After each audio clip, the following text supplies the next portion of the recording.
আল্লাহ রসুলের ইন্তেকালের পরে খোলাফায়ে রাশিদিনের 30 বছর পার হয়েছে। তো এই সময় হযরত আবু বকর সিদ্দিক রাদিয়াল্লাহু তাআলা আনহু মুসলমানদের প্রথম খলিফা নির্বাচিত হয়েছিলেন। তিনি 2 বছরের কিছুকাল বেশি খেলাফতের দায়িত্ব পালন করার পরে ইন্তেকাল করেন।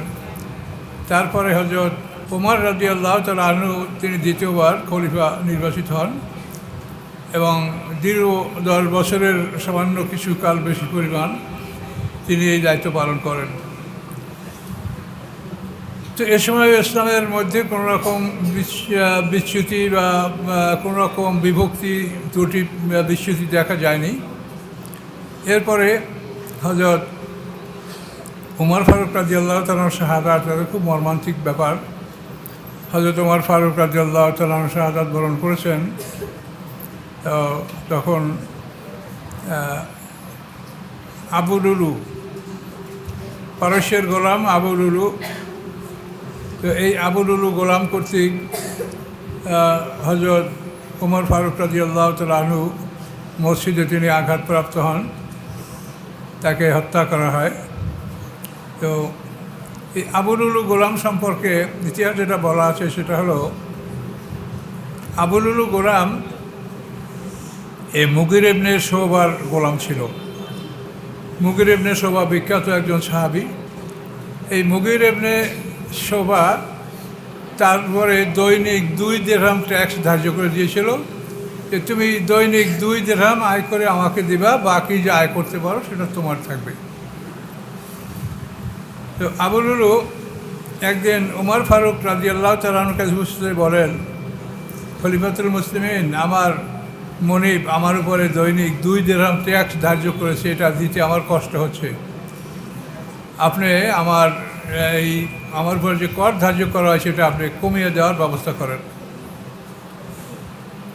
তো তখন ওমর ফারুক জিজ্ঞাসা করলেন আবু লুলুকে যে তুমি কি কাজ করো? তখন সেই ওমর ফারুককে আবু লুলু গোলাম বলে যে আমি শিল্পী, আমি একজন হস্তশিল্পী, আমি বিভিন্ন কাজকর্ম করি, যেমন পাথর নির্মাণ করা, পাথর দ্বারা আটা পেশার মতো পাথর তৈরি করা, এভাবে বিভিন্ন কাজ আমি করি। ওমর ফারুক রাদিয়াল্লাহু তাআলা বললেন যে তুমি যে কাজ করো তাতে দৈনিক 2 দিরহাম তুমি মালিককে দিবে, বাকি আয়টা তোমার থাকবে, এটা বেশি না, এটা ঠিকই আছে তোমার। তুমি তো আটা পেশা চাকরি বানাতে পারো, তো আমাকেও একজন আটা পেশা চাকরি বানিয়ে দিবা, আমি তোমাকে এটার উপযুক্ত মূল্য পরিশোধ করব। কিন্তু গোলাম আবু লুলুর এই বিষয়টা পছন্দ হলো না। সে বলল, বরং আমি আপনাকে এমন একটা চাকরি বানাই দেব যে দুনিয়ার সবাই সেটা স্মরণ করবে। তো ওমর ফারুক রাদিয়াল্লাহু তাআলা ব্যাপারটা বুঝতে পারলেন। তিনি বললেন, লাকাদ আওয়াদানির আব্দুরান, গোলামটা কি আমাকে হত্যার ধমকি দিল? কিন্তু তিনি কোনো ব্যবস্থা গ্রহণ করেন নাই তার বিরুদ্ধে। এইভাবে সে গোলাম চলে গেল। চলে যাওয়ার পরে হঠাৎ করে কাবে আহবার রাদিয়াল্লাহু তাআলা আনহু, যিনি আহলে কিতাব ছিলেন এবং তাওরাত ইনজিলের ভালো আলেম, তিনি ইসলাম গ্রহণ করছেন, তিনি ওমর ফারুকের কাছে এসে বলেন যে খলিফাতুল মুসলিমিন, আপনার হায়াত আছে মাত্র 3 দিন। তো ওমর ফারুক রেগে বললেন যে আমার হায়াত 3 দিন তুমি কী করে জানলে? তো বললেন আমি আসমানি কেতাব পেয়েছি। যে আসমানি কেতাবে কি ওমর ফারুকের নাম আছে? যে নাই, কিন্তু তবুও যে নাম আছে সে নাম আপনারই, এটা প্রমাণ করে। আপনার হায়াত আছে মাত্র 3 দিন। তখন ওমর ফারুক এই কথাটাই স্মরণ করলেন, লাকাদ আওয়াদানির আব্দুল্লাহ, অবশ্যই গোলামটা আমাকে এইমাত্র ধমকি দিয়ে গেল। 3য় দিন আসার পরে কাবে আহবার এসে বললেন, আপনার হায়াত আছে মাত্র আর 2 দিন। তো এই 2 দিন হায়াত আছে, এখন দিন পার হয়ে গেছে, রাত্র চলছে। রাতের পরে ফজরের আজান হয়ে গেছে। ফজরের আজানের সময় ওমর ফারুক রাদিয়াল্লাহু তাআলা আনহু আজানের শব্দ শুনে তিনি আজান ঘুম থেকে জাগ্রত হয়ে তিনি মসজিদের দিকে চলতে লাগলেন। আসসালাত আসসালাত বলতে বলতে মসজিদে গেলেন, মসজিদে প্রবেশ করলেন। আর মসজিদে প্রবেশ করে তিনি সুন্নাত নামাজ আদায় করার পরে ফজরের জন্য প্রস্তুতি নিলেন। নামাজ শুরু হচ্ছে। এই মুহূর্তে আবুল উলু গোলাম যে সে ছদ্মবেশে ওখানে ঢুকেছিল, ডিজবিজ করে ওখানে ঢুকেছিল, সেই আবুল উলু ছদ্মবেশে গোলাম ঢুকে সেই উমর ফারুকের পিছনে সে অবস্থান করছিল। তো পিছন থেকে সে উমর ফারুক রাদিয়াল্লাহু তাআলাকে কঠিনভাবে আক্রমণ করলো নামাজ শুরু হওয়ার পরপরই। উমর ফারুক নামাজের মধ্যে আক্রান্ত হলেন, অস্থির হয়ে পড়লেন। তাকে কেউ থামাতে পারছে না। তার একার হাতেই অস্ত্র আছে, আর কারো অস্ত্র নাই। এভাবে ওমর ফারুক তো অস্থির হয়ে মসজিদের পাশে পড়ে থাকলেন। তিনি আব্দুর রহমান ইবনে আউফকে বললেন নামাজ আদায় করার জন্য। সংক্ষিপ্ত আকারে আব্দুর রহমান ইবনে আউফ সালাত আদায় করলেন। আর আবুল উলুকে একজন সাহাবীর কাছে একটা বৃষ্টিকোট ছিল, সেই বৃষ্টিকোট দ্বারা আবুল উলুকে সে মানে ধরে ফেললেন। আবুল উলু যখন বুঝতে পারলো যে আমি এবার মুসলমানদের গ্রেপ্তারের মধ্যে চলে আসি, তখন সে তার নিজের অস্ত্র দ্বারা ওখানে এসে আত্মহত্যা করল। উমর ফারুক রাদিয়াল্লাহু তাআলা আনহু নামাজের পরে তাকে মসজিদ থেকে বাড়িতে নেওয়া হলো। তো এভাবে উমর ফারুক বাড়িতে নেওয়ার পরে খেলাফতের ব্যাপারটা তার কাছে যখন উপস্থাপন করা হলো, তখন তিনি একটা কমিটি করলেন, 6 সদস্য বিশিষ্ট একটা কমিটি করলেন এবং বললেন এরা যে মত দেয় তোমরা সেই মতামতের উপরে থাকবে। সেই 6 সদস্যের মধ্যে হযরত তালহা, হযরত জুবাইর, হযরত আব্দুর রহমান ইবনে আউফ, তারপরে হযরত আলী, হযরত উসমান, হযরত সাদ ইবনে আবি ওয়াক্কাস, এই 6 জন সাহাবী ছিলেন। তো ওমর ফারুক বললেন যে এরা যদি 2 জন মানে 3 জন সমান সমান হয়ে যায়, তা আব্দুর রহমান ইবনে আউফ যে দলে থাকে তোমরা সেই দলের সমর্থন করবে। এই কথা বলার পরে ওমর ফারুক রাদিয়াল্লাহু তাআলা আনহু তিনি আঘাত করার প্রায় 24 ঘন্টা একদিন পরিমাণ তিনি জীবিত ছিলেন। এরপরে তিনি শাহাদাত বরণ করলেন। তো ওমর ফারুকের শাহাদাতের খবর শুনে যে ঘটনাগুলি ঘটল সেটা হলো, ওমর ফারুক রাদিয়াল্লাহু তাআলার ছেলে আব্দুল্লাহ ইবনে ওমর, সে ছিল যুবক এবং একটু গরম মেজাজের। তিনি অনুসন্ধান করলেন যে আমার বাবাকে কে হত্যা করতে পারে। তো অনুসন্ধানে জানা গেল যে আবুল উলু যে তলোয়ারটা ব্যবহার করছে দুই দিকে ধার এবং সেটায় বিষাক্ত বিষ মাখানো ছিল। এই তলোয়ারটা কোথায় পেয়েছে? যে কোনো মহল থেকে সে খবর পাইল যে এই তলোয়ারটা আমর ইবনে হরমুজান এটা আবুল উলুকে দিয়েছে। তো এই খবর শুনে সে আমর ইবনে হরমুজানকে হত্যা করল এবং এই আবুল উলু গোলামের যে একটা কন্যা ছিল বুসাইনা, সেই কন্যাকেও সে হত্যা করলো। এইভাবে সে উদ্ধত অবস্থায় যখন হত্যা করে চলছিল, তখন হযরত সাদ ইবনে আবি ওয়াক্কাস রাদিয়াল্লাহু তাআলা আনহু তাকে রক্ষা করলেন, তাকে গ্রেপ্তার করলেন এবং তাকে সুরক্ষিত অবস্থায় রাখলেন যে সে যেন আর অধিক কিছু করতে না পারে। আমর ইবনে হরমুজান তাকে যে হত্যা করা হলো অনুসন্ধানে যে আবুল উলু যে তলোয়ারটার দ্বারা ওমর ফারুককে আঘাত করছে, তলোয়ারটা উনি আমর ইবনে হরমুজান তাকে দিয়েছেন। কিন্তু পরবর্তীতে জানা গেছিল যে ঘটনাটা আসলে ঠিক নয়। এই তলোয়ারটা আমর ইবনে হরমুজান শুধু দেখতে চেয়েছিল আবুল উলুর কাছে যে তোমার তলোয়ারটা খুব ভালো লাগছে, একটু দেখি। তো দেখার জন্য নিয়েছিল, আবার দেখে দিয়ে দিয়েছিল, কিন্তু এই তলোয়ারটা সে তাকে দেয়নি। তো এই আমর ইবনে হরমুজান তিনি একজন বিখ্যাত সাহাবী ছিলেন। তার ইসলাম ধর্ম গ্রহণ করা সম্পর্কে বহুত ইতিহাস আছে। তো আমি সংক্ষিপ্তভাবে তার কিছু কথা বলছি। আমর ইবনে হরমুজান এই পারস্যে যখন ওমর ফারুক রাদিয়াল্লাহু তাআলা আনহুর জামানায় জঙ্গে কাদিসিয়া, এই কাদিসিয়া যুদ্ধ যখন চলতেছিল, সেই যুদ্ধের সময় এই আমর ইবনে হরমুজান এটা ইরানিদের ইনি একজন বড় সেনাপতি ছিলেন, তিনি বন্দী হয়েছিলেন। তো বন্দী হওয়ার পরে এই সেনাপতিকে তারা কি করবে, তার বিচার কি হবে, তাকে এই জন্য তারা নিজেরা বিচার না করে খলিফা ওমর ফারুক রাদিয়াল্লাহু তাআলা আনহুর কাছে তাকে পাঠানো হলো এবং তার ব্যাপারে মজলিসের শুরা বসলো। বসার পরে পরামর্শ হলো, সিদ্ধান্ত হলো যে একে হত্যা করতে হবে। তো আমর ইবনে হরমুজান জানতে পারছেন যে তাকে হত্যা করা হবে, এই সিদ্ধান্ত নেওয়া হয়েছে। তখন তিনি একটা কৌশল অবলম্বন করলেন। তিনি বললেন যে আমাকে আপনারা হত্যা করবেন, তো হত্যার আগে আমাকে একটু পানি পান করতে দিন। তখন ওমর ফারুক বললেন যে ওনাকে পানির পান করার ব্যবস্থা করাও। তো আরবের লোকেরা সেই যুগে কাঠের পাত্রে পানি পান করতো, কাঠের পাত্র, ওই কদুর খোল এগুলিতে। তো এইভাবে যখন কাঠের পাত্রে পানি নিয়ে আসলো, তখন আমর ইবনে হরমুজান বললেন যে আমি পারস্যের রাজকীয় বাহিনীর আমি সেনাপতি, আমি কোনোদিন এই কাঠের পেয়ালায় পানি খাইনি, আমি এটা খেয়ে মারা যাব না, এটা আমি করব না। তখন তাকে পানি যে আনলো, তাকে ওমর ফারুক রাদিয়াল্লাহু বললেন যে তাকে কাচের পেয়ালায় পানি সংগ্রহ করার ব্যবস্থা করো। তো তখন তার জন্য কাচের পেয়ালায় পানি আনা হলো। এখন ওই কাচের পেয়ালাটা মুখের কাছে ধরে বলছেন যে এই পেয়ালার পানি খাওয়া শেষ হতে না হতেই আমাকে হয়তো হত্যা করে ফেলা হবে। তখন এই কথা বলার পরে ওমর ফারুক রাদিয়াল্লাহু বললেন যে না, এই পানি পান শেষ না করা পর্যন্ত আপনাকে হত্যা করা হবে না, আপনি শান্তভাবে পানি পান করুন।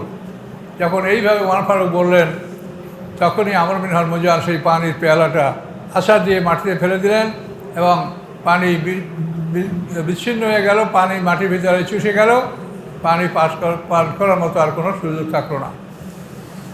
তখন এই ঘটনার পরে একজন সাহাবী, বিখ্যাত সাহাবী, সেই সাহাবী বললেন যে খলিফাতুল মুসলিমিন, আপনি তো এই লোকটাকে মুক্তি দিয়ে দেন, একে তো আপনি হত্যা করতে পারবেন না। তার কারণ আপনি বলছেন এই পানি পান শেষ না হওয়া পর্যন্ত তাকে হত্যা করা হবে না। তো এই পানি তো আপনি কোথা থেকে এখন পান করবেন, সে পানি তো সে এভাবে নষ্ট করে দিয়েছে। ওমর ফারুক যখন ঘাবড়ে গেলেন যে আমি কি তাই করেছি, হ্যাঁ। তো তখন এ ব্যাপারে নিয়ে আবার পরামর্শ বসার পরে যে সিদ্ধান্ত পাওয়া গেল, তাহলে এই যে এই পানি না খাওয়া পর্যন্ত তোমাকে হত্যা করা হবে না, এই ওমর ফারুক বলেছেন, কাজে এই কথা সত্য, কাজে এই পানি না খাওয়ানো পর্যন্ত তাকে হত্যা করা যাবে না।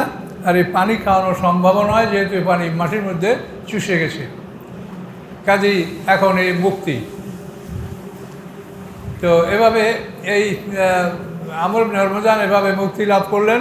এইভাবে মুক্তি লাভ করার পরে সে যখন দেখলো যে মুসলমানরা এইভাবে কথা রক্ষা করে, তখন সে মুক্তি লাভ করার পরে কলমা শাহাদাত উচ্চারণ করে সে ইসলাম গ্রহণ করলেন। এভাবেই সে মুসলমান হিসেবে জীবনযাপন করতেছিলেন। তো আমর ইবনে হরমুজানকে কতল করা হলো এবং ওই অন্য সাহাবী বুসাইনা, তাকে হত্যা করা হলো। এরপরে ওমর ফারুক রাদিয়াল্লাহু তাআলা ইন্তেকাল করলেন। ইন্তেকাল করার পরে এই ব্যাপারে পরামর্শ সভা বসলো, চিন্তা ভাবনা করা হলো। সাহাবায়ে হজের মৌসুম ছিল, তো নানা রকম চিন্তাভাবনা হচ্ছিল। চিন্তাভাবনার পরে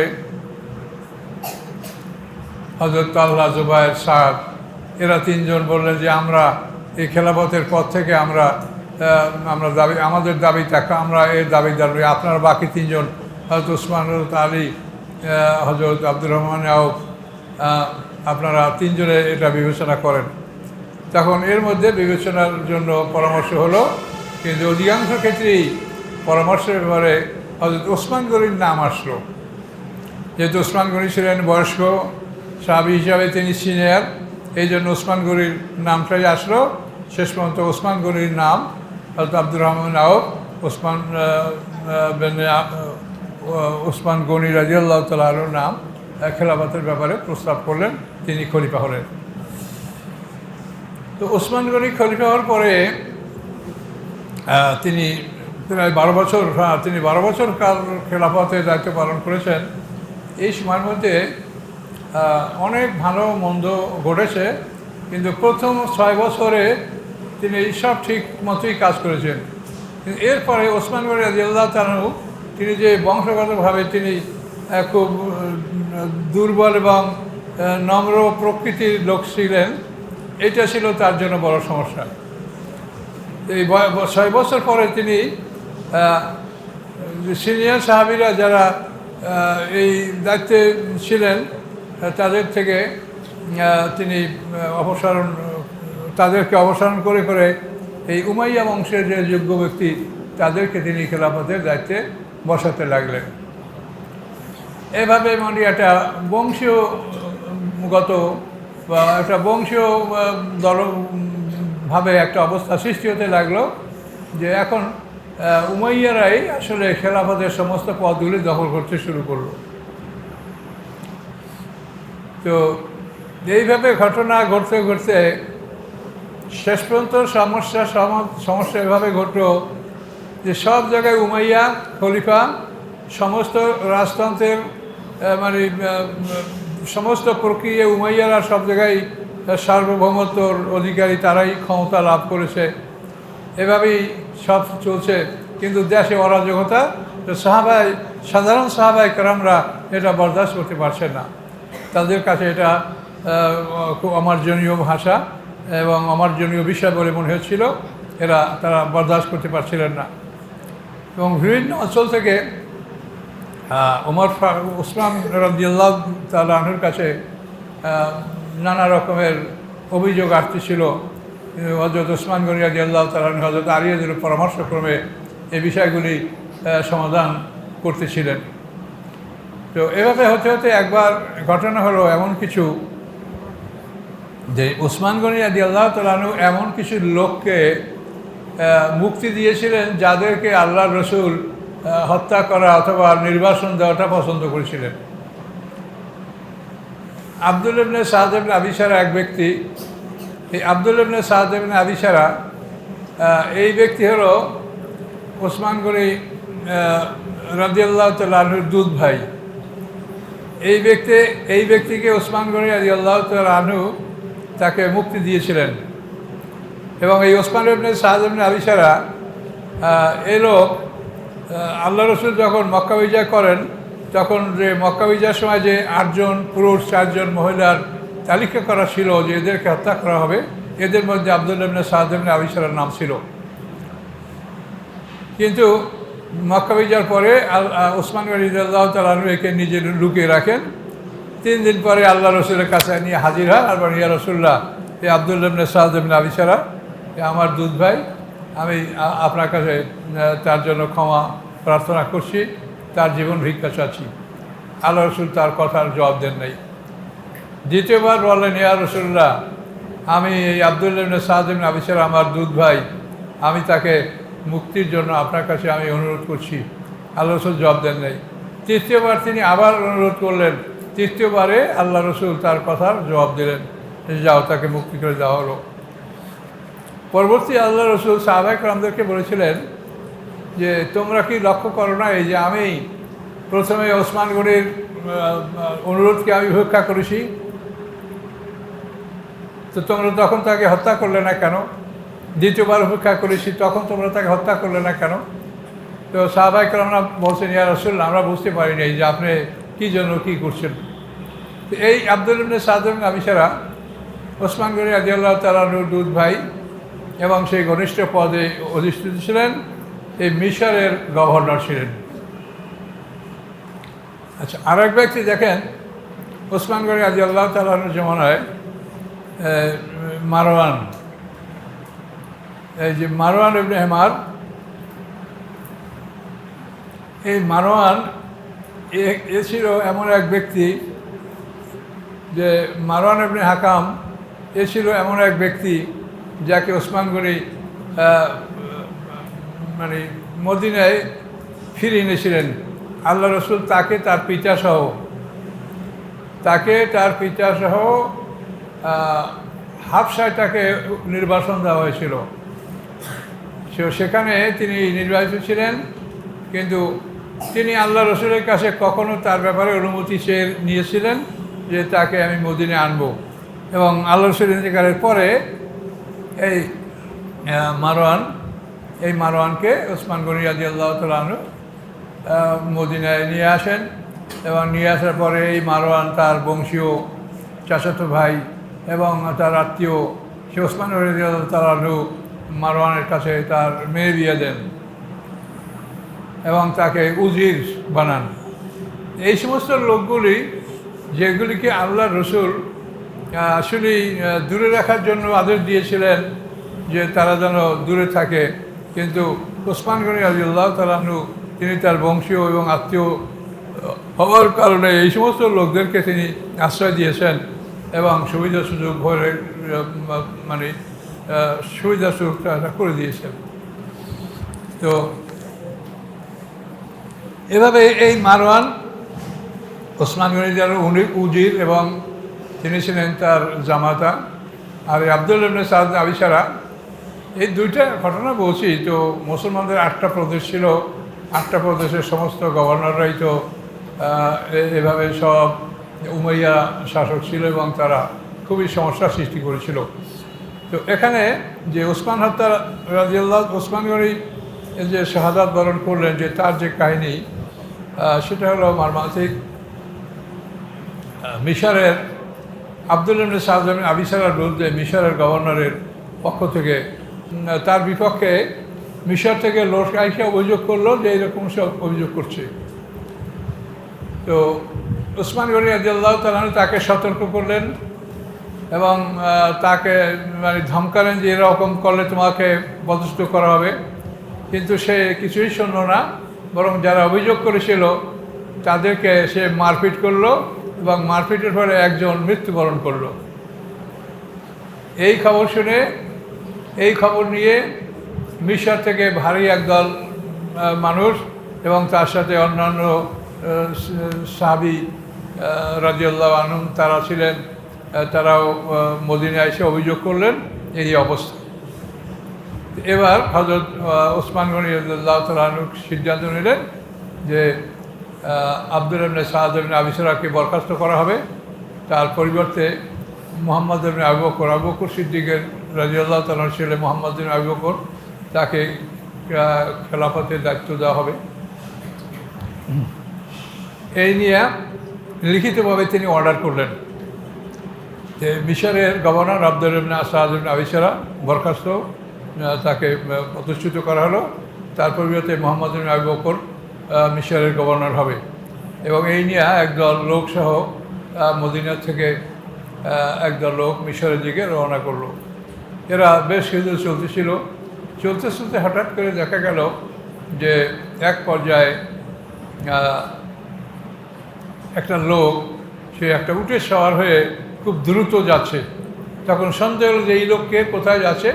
তখন তাকে তারা ধরলো, ধরার পর তাকে জিজ্ঞাসাবাদ করা হলো এবং তাকে তল্লাশি করা হলো। তল্লাশি করার পরে পাওয়া গেল যে সে একটা চিঠি বহন করছে, ওসমান গনি রাদিয়াল্লাহু তাআলা আনহুর চিঠি। সেই চিঠিতে লেখা যে মুহাম্মদ ইবনে আবু বকর তার সঙ্গী সাথীদেরকে নিয়ে মিশরে যাচ্ছে, মিশরে যাওয়ার সাথে সাথে মুহাম্মদ ইবনে আবু বকরকে হত্যা করে দেওয়া হোক। এই চিঠি পেয়ে তখন ওই গোলামকে তারা বন্দি করলো এবং তার উট এবং তার সাথে চিঠি এগুলি নিয়ে তারা এবার মদিনার দিকে রওনা হয়ে আসলো। মানুষ খুব ভীষণ উত্তেজিত। তো তারা বললো ওসমান গনি রাদিয়াল্লাহু তাআলা আনহুকে যে আপনি এই চিঠি দিয়েছেন যে মুহাম্মদ ইবনে আবু বকর সে ওখানের গভর্নর হবে, অথচ আপনি আবার এই চিঠি দিয়েছেন যে মুহাম্মদ ইবনে আবু বকরকে হত্যা করা হোক। তো এটা কীরকম হলো, আপনি কী করেছেন? তখন ওসমান গনি আল্লাহর কসম এই চিঠি আমি দেইনি। এবং সকলে বুঝতে পারছেন যে এটা ওসমান গনি করেন নাই, এটা ওসমান গনির পক্ষ থেকে এটা তার জামাতা এবং তার উজির যে মিশরের যে গভর্নর, ওনার কী নাম ছিল, তো এই মিশরের গভর্নর এটা জাল করেছে মারওয়ান। এটা জাল করেছে। তখন জনগণ তৈরি হয়ে গেল যে আপনি এর কী বিচার করবেন, আপনি যে মারওয়ান যে চিঠি জাল করেছে এই মারওয়ানকে আমাদের হাতে তুলে দেন। তো ওসমান গনি রাদিয়াল্লাহু বললেন যেটা বেআইনি, যে একজন লোক অপরাধী তাকে সাধারণ জনগণের কাছে বিচারের জন্য তুলে দেওয়া এটা তো ঠিক না। বিচারের জন্য আইন আছে, ব্যবস্থা আছে, আইনি ব্যবস্থা গ্রহণ করা হবে বা আইন অনুযায়ী বিচার করা হবে। কাজে ওসমান গনিতে রাজি হলেন না। তখন তারা বললেন তাহলে আপনি পদচ্যুত হন, আপনি ক্ষমতা ত্যাগ করেন। ওসমান গনি বলেন আমি তাও করব না, আমি আল্লাহর আইনে আল্লাহর বিধানে আমি খলিফা নিযুক্ত হয়েছি, আমি আল্লাহর বিধান অনুযায়ী আজকে এখানে দায়িত্বে আছি, কাজে আমার নিজ হাতে আমি এটা করব না। তারা বললো যে তাহলে আপনি আমাদেরকে আদেশ দেন, আমরা তলোয়ার দিয়ে আঘাত করে এই যে বিদ্রোহী যারা এদেরকে আমরা দূর করে দেই। ওসমান গনি রাদিয়াল্লাহু বলে যে আমি তাও আদেশ করব না, কিন্তু আমার আদেশে আমার হুকুমে মুসলমানদের উপর তলোয়ার চালানো হবে, এটা আমি করব না। এই অবস্থায় শেষ পর্যন্ত ওসমান গনি রাদিয়াল্লাহু তাআলা তার বাড়িতে অবরুদ্ধ হয়ে গেলেন। তিনি তার বাড়িতে এমনভাবে অবরুদ্ধ হলেন যে আর তার সেখানে কোনো কিছু যাওয়া সম্ভব হচ্ছে না, মানুষজন সেখানে যেতে পারছে না, লোকজন যেতে পারছে না। এবং বিদ্রোহীরা, এবং এই বিদ্রোহীদের দল হলো আবদুল্লাহ ইবনে সাবা নামক এক ব্যক্তি। এই ব্যক্তি আসলে ইহুদি সম্প্রদায়ের লোক, কিন্তু মুসলমান সেজে এবং মুসলমানদের দলভুক্ত হয়ে এই ইসলামের এই যে গণ্ডগোল, এই গণ্ডগোলটা জিয়ে রেখেছে আবদুল্লাহ ইবনে সাবা, এক ইহুদি, তার সম্প্রদায়ের লোকরা। বিরাট ইতিহাস। তো আপনারা জানতে পারছেন যে আমার নিজের শারীরিক অবস্থা ভালো না, আমি এই জন্য কথা বলার জন্য সম্পূর্ণ উপযুক্ত আমি নই, কথা বলা আমার কষ্টকর হচ্ছে, তারপরও সামান্য কথা আপনাদের সামনে বলছি। এইভাবে যখন ওসমান গনি যখন বাড়িঘর তারা আবদ্ধ করে ফেললো, তখন হযরত আলী রাদিয়াল্লাহু তাআলা তার ছেলে দিয়ে, যেমন হাসান হুসাইন এবং অন্যান্য সাহাবীরা তাদের ছেলে পেলে দিয়ে ওসমান গনি বাড়িকে পাহারা দেওয়ার ব্যবস্থা করলেন, যাতে বিদ্রোহীরা ঢুকতে না পারে এবং পানি খাদ্য এগুলি যাতে বাড়িতে পুষতে পারে, এই সমস্ত ব্যবস্থা তারা করলেন। এইভাবে চলতেছিল। এইভাবে চলতে চলতে হঠাৎ কোনো একদিন দেখা গেল যে ওসমান গনি রাদিয়াল্লাহু তাআলা আনহুর বাড়িতে 4 জন লোক ঢুকেছে। 3 জন লোক অপরিচিত, তারা অনুমান করা আছে যে আবদুল্লাহ ইবনে সাবাই সম্প্রদায়ের লোক, আর একজন হযরত আবু বকর সিদ্দিকের ছেলে মুহাম্মদ ইবনে আবু বকর, তাকে চেনা যাচ্ছিল। তো এই 3 জন লোক ঢুকলো, দেওয়ালের ছাদ টপকাইয়া কীভাবে তারা ঢুকছে, যেভাবে ঢুকছে, ঢোকার পরে হযরত আবু বকর সিদ্দিক রাদিয়াল্লাহু তাআলা আনহুর ছেলে মুহাম্মদ ইবনে আবু বকর ওসমান গনির জন্য দাড়ি ধরলেন। দাড়ি ধরার পরে ওসমান গনি বললেন যে ভাতিজা, তুমি আমার দাড়ি ধরেছ, এটা তোমার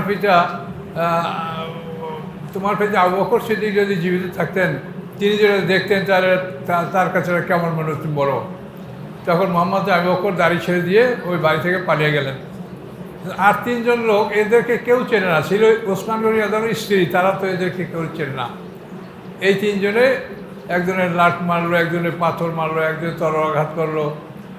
এক স্ত্রী তাকে রক্ষা করার চেষ্টা করলেন, তার হাতের আঙ্গুল কেটে কোরআনের আয়াত ফাসাইয়াকফিকাহুমুল্লাহু ওয়াস-সামিউল আলিম, এই সূরা বাকারার শেষের দিকে, না প্রথম পারার শেষের দিকে এই আয়াত আছে, এই আয়াতে তার রক্ত পড়েছিল। এভাবে ওসমান রাদিয়াল্লাহু তাআলা শাহাদাত বরণ করলেন। কিন্তু শাহাদাত বরণ করার পরেও তাকে বাড়ি থেকে বের করা, তার জীবনের যে অন্ত্যেষ্টিক্রিয়া, জীবনের কাজগুলি সমাধান করা, এগুলি সম্ভব ছিল না, কোনোভাবে লোক ঢুকতে পারছিল না। অথবা বহু কষ্টে কিছু লোক তার বাড়িতে ঢুকে 17 জন লোক তার বাড়িতে ঢুকতে সক্ষম হয়েছিল, এবং তারা ওসমান গনি রাদিয়াল্লাহু লাশকে বের করে সে ওই মদিনায় জান্নাতুল বাকিরে হাস্যে কাউকাব নামক একটা জায়গা আছে, সেইখানে হযরত ওসমান গনি রাদিয়াল্লাহু তাআলা আনহুকে দাফন করা হয়েছে। এইভাবে হযরত ওসমান গনি রাদিয়াল্লাহু তাআলা আনহুকে দাফন করার পরে এখন খেলাফতের ব্যাপার। এখন সমস্ত সাহাবা-য়ে কেরামদের মধ্যে উদ্বেগ যে এই সময় এই খেলাফত দায়িত্ব কে গ্রহণ করতে পারে, কিন্তু সবাই বলে যে হযরত আলী রাদিয়াল্লাহু ছাড়া এটা কেউ গ্রহণ করতে পারবে না। কিন্তু হযরত আলী রাদিয়াল্লাহু তাআলা আনহু এটা গ্রহণ করতে অস্বীকার করলেন। তিনি ভাবলেন যে এই সময় আমার এই দায়িত্ব নেওয়া সম্ভব হবে না, তিনি অস্বীকার করলেন। তারপর সকল ধরনের সাহাবা একরাম যখন তার চাপ সৃষ্টি করলো যে আপনার এটা করতে হবে, তখন বাধ্যই হযরত আলী রাদিয়াল্লাহু তাআলা আনহু এই দায়িত্বভার গ্রহণ করলেন। তিনি দায়িত্বভার গ্রহণ করার পরে মুসলমানের 8টা প্রদেশ, সকল প্রদেশে যে প্রাদেশিক গভর্নর তাদের তাদেরকে মানে পদচ্যুত হওয়ার জন্য তাদেরকে পত্র দিলেন। তো সবাই পদচ্যুত হলেন, তার অর্ডার সবাই মানলেন, কিন্তু একমাত্র মুয়াবিয়া যে আবিসিনিয়ার গভর্নর, সে বহু আগে থেকে আবিসিনিয়ার গভর্নর ছিল, সে এটা মানল না। আর আবু মুসা আশারি ইরাকের শাসক, তিনি বললেন যে আমি আপনার বিরোধিতা করব না, আমি আপনার পক্ষে থাকবো, আপনার পক্ষে বয়াত গ্রহণ করব, আপনার পক্ষে আমি সব কাজ করব, আমাকে আপনি বহিষ্কার করার চেষ্টা করবেন না। তো এই দুইজন বাদে আর 6 জন সবাই পদত্যাগ করলেন। এখন হযরত আলী রাদিয়াল্লাহু বলছেন যে আপনারা আগে আমার খেলাফতের ব্যাপারটা সমাপ্ত করুন, খেলাফতের ব্যাপারটা সমাপ্ত হোক। এই 2টা প্রদেশ, ইরাক যদিও যে পদত্যাগ করেন আবু মুসা আশারি, সে আছে পক্ষে, শুধু একমাত্র আবু সুফিয়ান এই মিশরের শাসক, সে যদি পদত্যাগ করে তাহলে এই বিষয়টা সমাধান হয়ে যায়। কিন্তু আবু সুফিয়ান, তার মনে ছিল অত্যন্ত কঠিন দূরভিসন্ধি, যে এটার উদ্দেশ্য ছিল যে খেলাফত এটাকে তিনি মানে এটা রাসূল পাকের বংশে না হতে পারে। এই জন্য এরা অবশ্য দুটোই একই বংশ, উমাইয়ারা আর রাসূল আব্দুস শামস এবং উমাইয়া, যে রাসূল সাল্লাল্লাহু পূর্বপুরুষ তো এরা একই বংশের লোক, কিন্তু আব্দুস শামস থেকে এরা পৃথক হয়ে গেছে।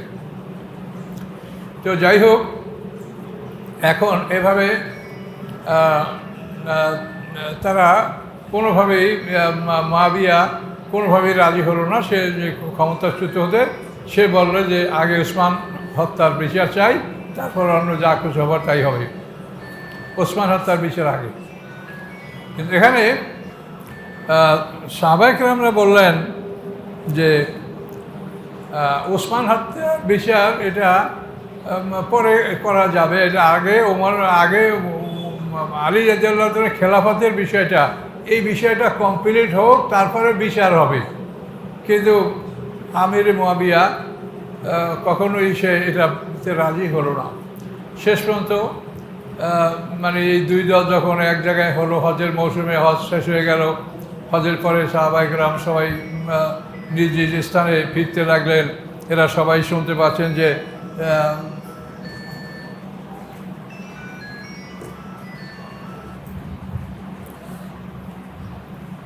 তো এভাবে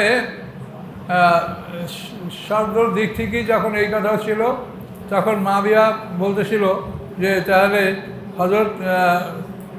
হযরত ওসমান রাদিয়াল্লাহু তাআলাকে হত্যা কে করছে তাদেরকে আমার হাতে পৌঁছিয়ে দেওয়া হোক, তারপর আমি যা করি করব।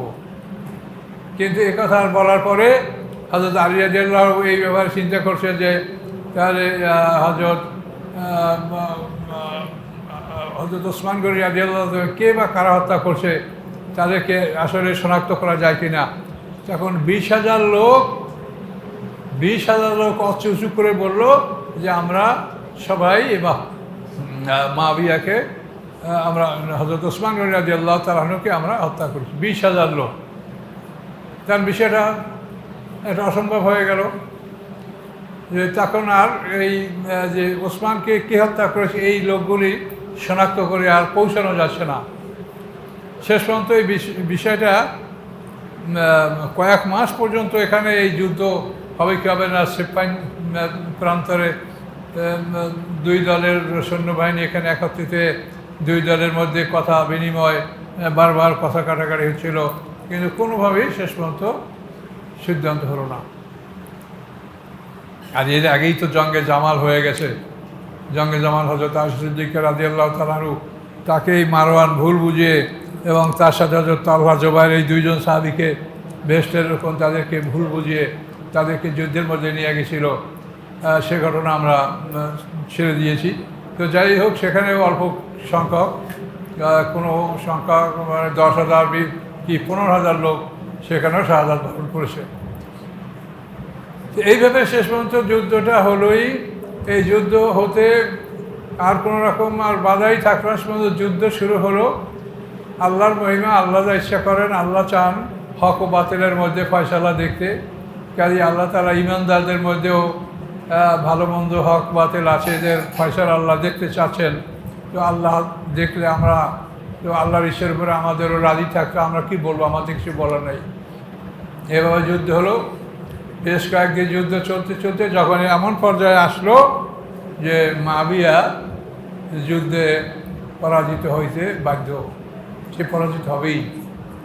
এইটা যখন সে মুআবিয়া বুঝতে পারলো, তখন সে চিন্তা করলো যে এখন কীভাবে মুক্তি পাওয়া যায়, কীভাবে সন্ধিতে আসা যায়, কীভাবে সন্ধি করা যায়। কিন্তু তারা হযরত আলী রাদিয়াল্লাহু তাআলার সাথে সন্ধির জন্য প্রস্তাব পাঠালো, কিন্তু হযরত আলী রাদিয়াল্লাহু সন্ধিতে রাজি হলেন না। হযরত আলী রাদিয়াল্লাহু বলছেন যে এরা দুশমন, এরা ভণ্ড, কাজে এদেরকে যুদ্ধের মাধ্যমে এদের ব্যাপারটা সমাপ্ত করে দাও। কিন্তু এরপরে হযরত আমর ইবনে আস, মানে ইসলামী স্টেটের মধ্যে 4জন লোক ছিল অ্যাস্টিউট পলিটিশিয়ান।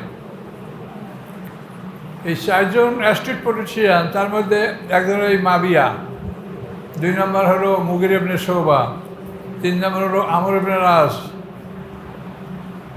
আর 4 নম্বর হলো জিয়াদ ইবনে সুমাইয়া। এই 4জন অ্যাস্টিউট পলিটিশিয়ান, 4টা লোক মুআবিয়া দলে। তার কারণ মুআবিয়া কোন মানুষকে কী করে দলে নিতে হবে, অর্থ করি ব্যয় করে, কাকে কী দিতে হবে না দিতে হবে সেটা দিয়া এটা সে করেছে। কাজে এই অ্যাস্টিউট পলিটিশিয়ানদের মধ্যে আমর ইবনে আস, যে খুব বিখ্যাত সাহাবী, অত্যন্ত নামকরা সাহাবী ছিলেন, উনি একটা পরামর্শ করলেন যে কালকে আমি যুদ্ধ এমনি বন্ধ করে দেব। উনি ওই মানে মুআবিয়া যত সৈন্যবাহিনী সবাইকে বললেন যে তোমাদের কাছে যে যত কোরআন শরীফের কপি আছে, কোরআন শরীফের রাষ্ট্রীয়ভাবে একটা কপি তো সমস্ত প্রদেশে দেওয়া ছিল ওসমান গনি তার জমানায়, সেই কপি, এবং পৃথকভাবে তোমরা যারা কাতিব হয়ে আছো, তোমাদের কাছে যার যার কাছে কোরআনের কপি আছে, এগুলি সব বল্লমে করে মাথায় করে নিয়ে তোমরা মাঠে দাঁড়াবে আর বলবে যে আমরা যুদ্ধ চাই না, আমাদের ফয়সালা কোরআন করবে, কোরআন যা ফয়সালা করে আমরা সেটা মানব। এই চিন্তা তারা করলো। এই চিন্তা করে যখন তারা এইভাবে আসলো, হযরত আলী রাদিয়াল্লাহু বললেন যে আপনারা জানেন যে এরা বিশ্বাসঘাতক, এরা এই কথা রক্ষা করবে না, এরা এই কথা অনুযায়ী কাজ করবে না, এরা যুদ্ধ থামাতে পারলে অন্যদিকে তারা মোড় নেবে। কিন্তু হযরত আলী রাদিয়াল্লাহু তাআলার কথা তারা কেউ মানল না, কেউ গ্রাহ্য করলো না। শেষ পর্যন্ত তারা আলী রাদিয়াল্লাহুকেও ধমক দিল যে আপনি যদি আমাদের এই কথা না মানেন, তার 5 জন সেনাপতি ছিল প্রধান হযরত আলী রাদিয়াল্লাহু আনহুর, তারা বললেন যে আপনি যদি আমাদের এই কথা না শোনেন, ওরা কোরআন নিয়ে আসে যে কোরআন ফয়সালা করবে, এখন কোরআনের বিরুদ্ধে আমরা লড়াই করব, কোরআনের উপরে আমরা তলোয়ার চালাবো, এটা সম্ভব না। কাজে এটা সম্ভব না, কাজে এই জন্য আমরা যুদ্ধ করব না। তখন হযরত আলী রাদিয়াল্লাহু তাআলা আনহু তিনি অপারগ হয়ে গেলেন। তিনি ব্যর্থ হলেন যে আমি তাহলে আর পারছি না তোমাদের সাথে। এইভাবে শেষ পর্যন্ত সালিসির দিন নির্ধারিত হলো যে অন্তত 3 মাস পরে সালিসির দুমাতুল জান্দাল, সেখানে বৈঠক হবে এবং এই বৈঠকের সালিসি হবে, বৈঠকে বিচার হবে, কোরআন অনুযায়ী কোরআনের দ্বারা ফয়সালা হবে। তো 3 মাস পরে দুমাতুল জান্দালে এই বৈঠক হবে এবং হযরত আলী রাদিয়াল্লাহুর পক্ষে হযরত আবু মুসা আশআরী রাদিয়াল্লাহু তাআলা আনহু, হযরত আলী রাদিয়াল্লাহু তাআলা আনহু হযরত আবু মুসা আশআরীকে পছন্দ করেন নাই, তিনি অন্য কাউকে চেয়েছেন। আবু মুসা আশআরী অত্যন্ত প্রভাবশালী ব্যক্তি ছিলেন, কিন্তু খুব সাদা দিলের মানুষ, সাদা তক্তা। কিন্তু এই জন্য হযরত আলী রাদিয়াল্লাহু তাকে পরিবর্তন করতে চেয়েছিলেন, ইরাকবাসীরা এটা রাজি হয়নি। শেষ পর্যন্ত আবু মুসা আশারি হযরত আলিয়ার পক্ষে, আর ওদিকে আমর ইবনে আস মাবিয়ার পক্ষে এরা একমত হলো বৈঠক হবে দুমাতুল জান্দারে। দুমাতুল জান্দারে বৈঠকে এরা গেলেন। হযরত আলিয়ার পক্ষে বড় বড় সাহাবায়ে কেরামরা উপস্থিত হলেন। দুমাতুল জান্দারে বৈঠক হবে। তো বৈঠকের প্রথমেই তারা হযরত আবু মুসা আশারি রাদিয়াল্লাহু তাআলা আনহু প্রস্তাব করেছিলেন যে আপনি মাবিয়াকে সমর্থন করেন, আপনাকে আমরা অমুক দিবস অমুক দিবস বিভিন্ন কথা, তিনি রাজি হন নাই। তারপর তাকে আরও বললেন যে আপনি তাহলে কি করবেন, তাহলে আমরা কি করতে পারি বলেন, কি করলে ভালো হয়। শেষ পর্যন্ত সিদ্ধান্ত দিল যে আমরা সিদ্ধান্ত করবো এই যে এই হযরত আলী এবং হযরত মাবিয়া এই দুজনেই তো খেলাফত নিয়ে দ্বন্দ্ব, এই দুজনকে পদচ্যুত করা হোক, এই দুজনকে পদচ্যুত করে এদেরকে পৃথক করে দেওয়া হোক মুসলমানদের থেকে। এবার মুসলমানরা আমভাবে ভোট দিয়ে যাকে যা করার তাই মুসলমানরা নির্বাচন করবে, একজন নির্বাচিত খলিফা হবে। তো এ কথায় আবু মুসা আশারি একমত হলেন যে হ্যাঁ তাহলে এটা করা হোক, ঠিক আছে এটা করা হবে। এই কথা আপনি আগে বলবেন, আপনি মুরব্বী, আপনি আগে বলবেন। তো এভাবে উনি রাজি হয়ে গেলেন। উনি রাজি হয়ে গেলেন।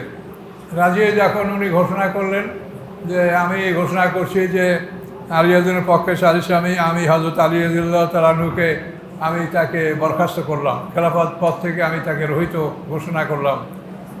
এর সাথে সাথেই আমর ইবনে আস সে মাবিয়ার পক্ষের সে মনোনীত খলিফা, তিনি বললেন যে দেখেন আমাদের প্রতিপক্ষ হযরত আলী রাদিয়াল্লাহু তাআলা আনহুকে সে তাকে ক্ষমতাচ্যুত করেছেন, পদচ্যুত করেছেন, কাজে আমরা এমত অবস্থায় হযরত মাবিয়াকে আমরা পুরো মুসলিম জানের খলিফা ঘোষণা করছি।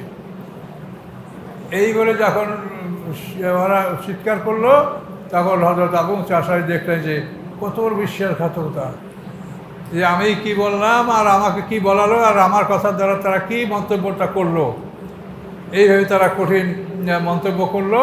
এবং আবু মুসা আশারি মনের দুঃখে ওখান থেকে চলে গেলেন। তিনি আর এরপরে বাকি জীবন তিনি যে কোথায় কাটিয়েছে তা কেউ বলতেই পারে না। তিনি মানুষ থেকে দূরে সরে পড়ে নিজের জীবনযাপন করেছেন এবং এভাবে সালিসি সমাপ্ত হয়ে গেল। তাহলে এখন যে যেখানে আছে সে সেখানে, হযরত আলী রাদিয়াল্লাহু পদে হযরত আলী রাদিয়াল্লাহু আনহু, আর আমির মুআবিয়া যেখানে আছে সেখানে আমির মুআবিয়া। কিন্তু এখন সমস্যাটা হলো হযরত আলী রাদিয়াল্লাহু তাআলা আনহু তিনি তো রাষ্ট্রের একটা টাকা বিনা প্রয়োজনে বিনা জরুরতে একটা টাকা ব্যয় করতে তিনি রাজি না, আর মাবিয়া তো যা ইচ্ছা তাই সেখানে অর্থকরী ব্যয় করতে সে রাজি। ইতিহাসে একটা ঘটনা আছে, হযরত আলী রাদিয়াল্লাহু তাআলার এক ভাই তিনি হযরত আলী রাদিয়াল্লাহুর কাছে 1 লক্ষ দিরহাম ধার চেয়েছিল।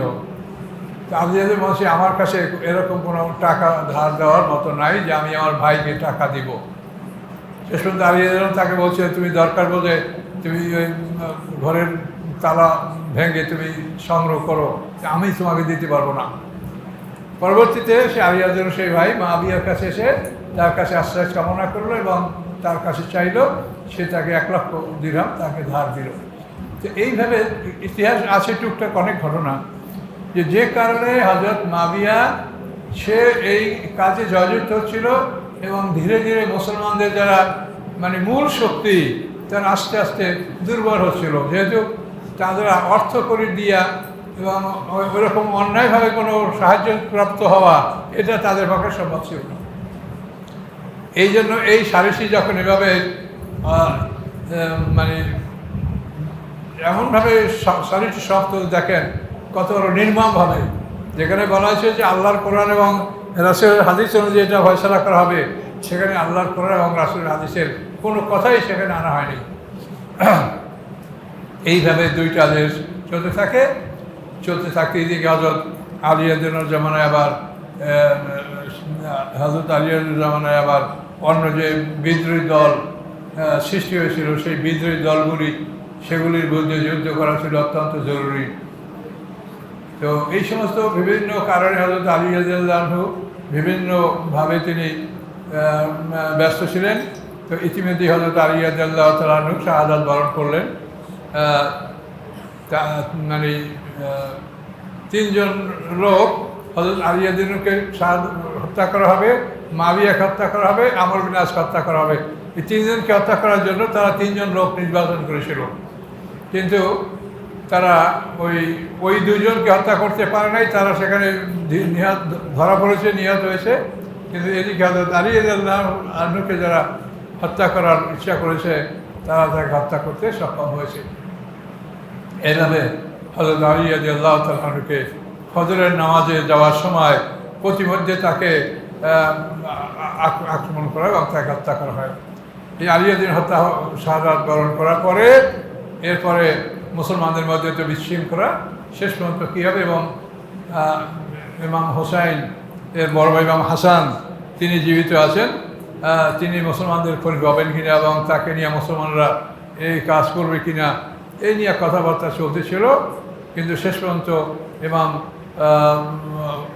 হাসান রাদিয়াল্লাহু তাআলা আনহু সে চিন্তা করলেন যে এই যুদ্ধে আমার পিতা এবং ইতিপূর্বে মুসলমানরা যে পরিমাণ নিহত হয়েছে, এই যুদ্ধে আমার আর মানে হস্ত সম্প্রসারণ করাটা ঠিক হবে না। তিনি মুআবিয়াকে ক্ষমা করে দিলেন যে আমি আপনাকে ক্ষমতা হস্তান্তর করে দিলাম। এর ফলে মুআবিয়া অত্যন্ত খুশি হলো এবং সে সমগ্র মুসলিম জাহানের খলিফা নির্বাচিত হলো। তো এইভাবে একটা মানে ক্ষমতার লড়াই, ক্ষমতা নিতে হবে, এই ক্ষমতার যুদ্ধের জন্য শেষ হবে। তো ক্ষমতার লড়াই, এই যুদ্ধ শেষ হওয়ার জন্য এখান পর্যন্ত আমরা আসি। এখান থেকে আর আমাদের সামনে আগানোর এখন আর সময় নাই। তো আমি ক্ষমা প্রার্থী আপনাদের কাছে যে আমি আমার হার্ট স্ট্রোক, ব্রেন স্ট্রোক করেছিল আমি কিছুদিন আগে। আমি এখনও ডাক্তার চিকিৎসাধীন আছি। আমি পুরোপুরি সুস্থ না, যার জন্য অনেক সময় কথা আমার ব্লক হয়ে আসে, কথা আমি সঠিকভাবে বলতে পারিনি। এর জন্য আমি ক্ষমা প্রার্থী। দোয়াতে আপনাদের কাছে দোয়া করবেন। তো এই ঘটনাটা আমার অনুরোধ যে আমি যে কারবালার ইতিহাস আমার কাছে যেটা আমার আলোচনা করা আছে সেগুলি আপনারা জানতে পাবেন। আপনারা নীল নদ, আলেকজান্দ্রিয়া, তারপরে মিশরের কোথায় কি এইসব জিনিস নিয়ে যেগুলো চিন্তা ভাবনা করছেন, এগুলো আমার আলোচনায় আপনারা বিশদভাবে পাবেন এবং সুন্দরভাবে এই ব্যাখ্যাগুলো পাবেন যে কোনখান থেকে কোনটা, কোন পথ কোন দিক কোনটা আছে। তো যাই হোক, এখন আমরা কী করবো, সামনে পরিষদ দোয়া।